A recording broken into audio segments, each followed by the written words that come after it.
right, Steve. So as a recap to our last conversation, we were talking about TPOs and how the process of getting a TPO and that you get a hearing within a certain period of time. Let's talk about the hearing a little bit. Yeah. So what do you do in a TPO hearing exactly? Well, it follows general trial format. So anyone who's ever seen a trial on TV, Law and Order, the person bringing the TPO saying, I want a TPO against that guy, does an opening statement.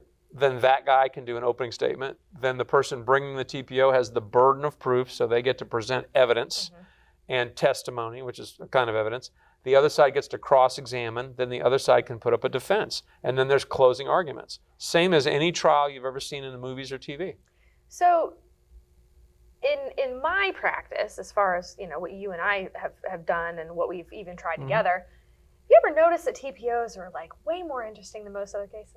Yeah, they are highly charged with a lot of drama because the allegation is that guy or girl, hit me or broke my property or did stuff to me. Or stalking me. And usually the other side's defense is either nuh-uh, it didn't happen, or they're motivated to lie and they're making it up. Or it didn't happen that way.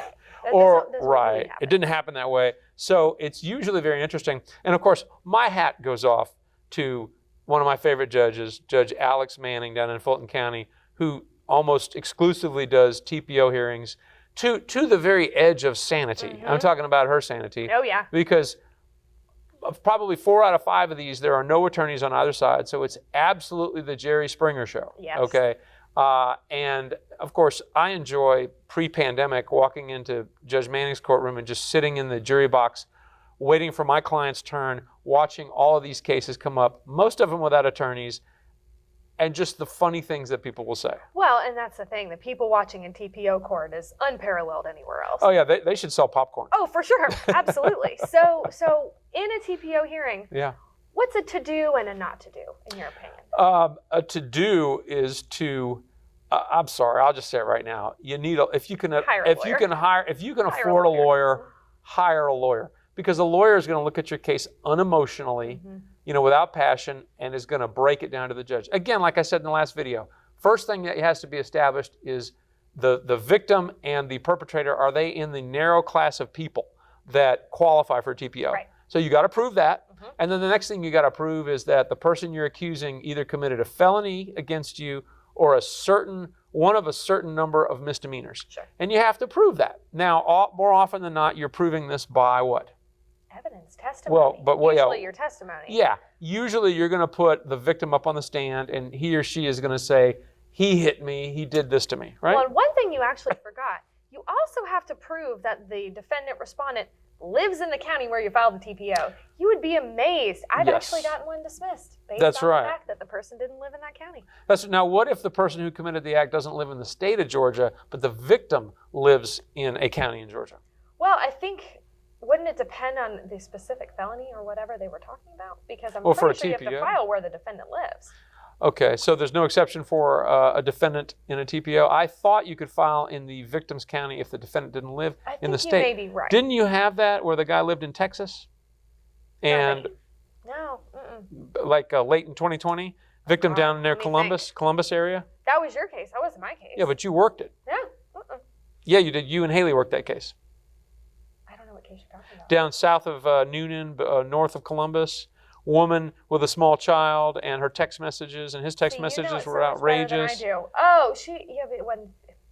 He didn't show up for the TPO. Yeah, but he filed. He filed. He filed. Okay, then I got my facts wrong. She lives there. Okay. Yeah. All right. More often than not, although I appreciate that, more often than not, the victim and the defendant will live in the same county, often in the same house.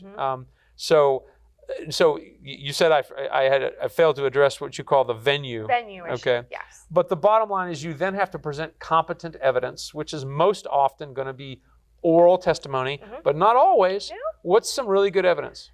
Text messages. Text messages are king. Emails. Social media posts.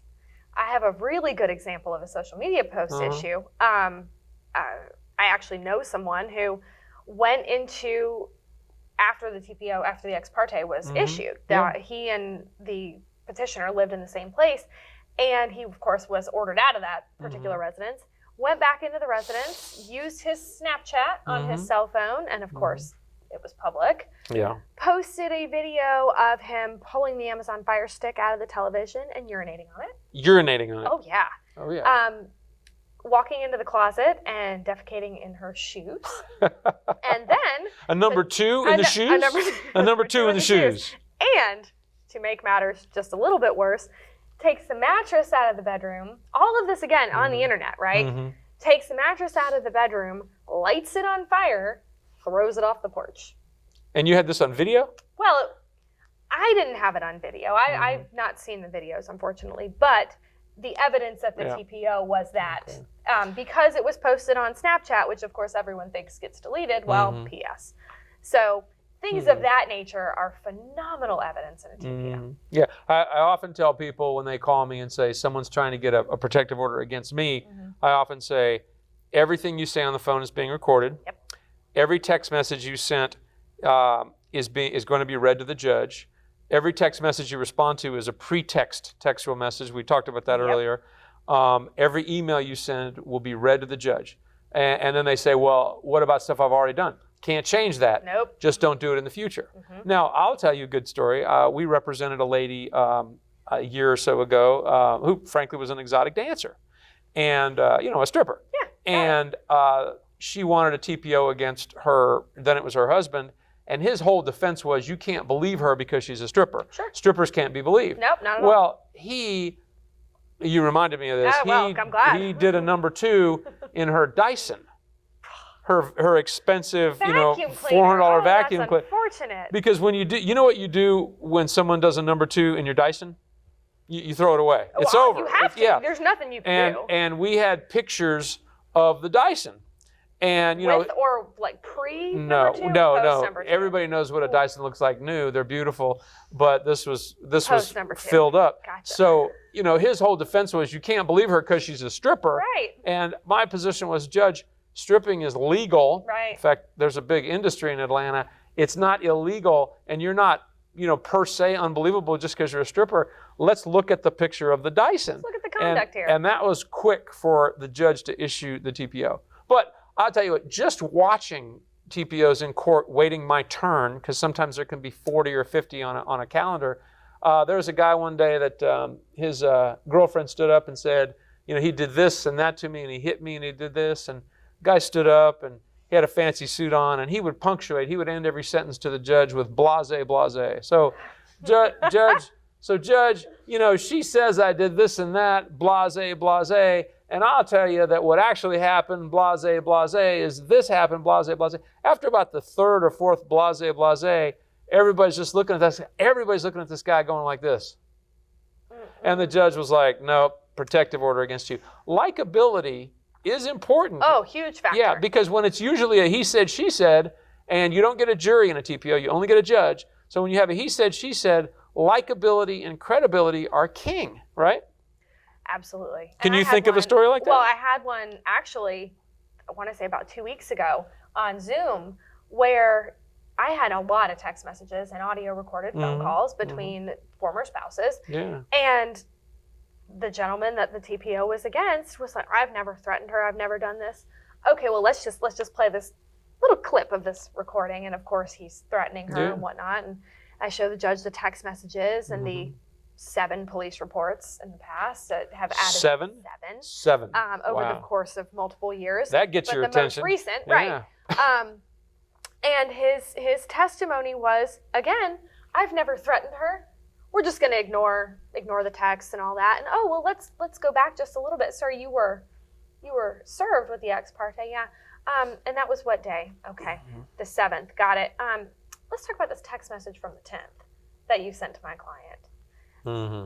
One word of advice: if you do have an ex parte TPO against you and you've yet to retain an attorney, of course, come talk to us. But also, if it says don't communicate with the other side, definitely don't communicate with the other side. Right. He was very shortly thereafter arrested for aggravated stalking. Aggravated stalking. Okay, in our next video about TPOs, we're going to talk about the consequences of a TPO. All right? Sounds like a plan. All right. Shewmaker, for all your TPO questions and needs.